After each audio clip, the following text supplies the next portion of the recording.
आज आपला आईने गाडी चालवायला लागलाय बघा पूर्ण भांबार्डेपर्यंत. तर नमस्कार, मी तुमचा ब्लॉगर बीबी. आम्ही आता चाललेलो भांबार्ड्याला सुमित भैया सरळकडं. कशाला लाडू फोडायला? अहो मजा केली हो, फराळ चाललेलो. आज आमचा हराच्यात भैया आईने गाडी शिकवत होतो बघा. जाऊ दे ब्रेक दाब ब्रेक दाब ब्रेक दाब. जिथनं डबरं तुला दिसते प्लेन तिथनं जाऊ दे. आई जाऊ दे.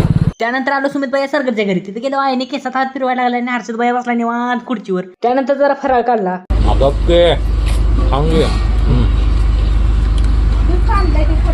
खायला या आणि आमच्या बाजूला आमचं प्रमुख पाहुणे पण बसले. आमचा टॉम्या. त्यानंतर इथनं घरी जाताना हर्षद भैया मागं बसून गाडी चालवायला लागलाय बघा. आणि आमचा आयन भैया कसं टाकीव बसले बघा. त्यानंतर आम्ही गेलो शिवमंदिर डोंगरावर फोटो काढायला गेलो तर तोपर्यंत पाऊस सुरू झाला बघा. इकडं पाऊस सुरू झाला म्हणल्यावर आम्ही बसतो खंडोबाच्या मंदिरात. आणि इकडे आमचा आयन भैया पाण्यावर खेळत बसली ते. कसा आहे खून. आणि आयनेला म्हणणंच काय झालं काय माहित. गरम गरम चहा जाके पी दिले आपण.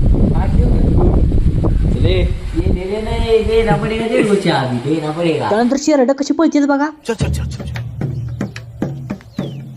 त्यानंतर ह्या ढगांकडे लक्ष केलं. ढगांमध्ये काय दिसतंय ती कमेंट करून नक्की सांगा. त्यानंतर घरी जायचं होतं तोपर्यंत इकडे भांडायला लागले बघा दोघं.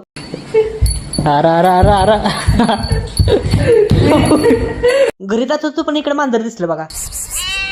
त्यानंतर घरी जायच्या आधी पावसाच्या वातावरणात चहा पिला आणि वडापाव खाल्ला. उद्या बांध भरूनच आहे. तर बाय मित्रांनो, भेटूया पुढच्या ब्लॉग मध्ये.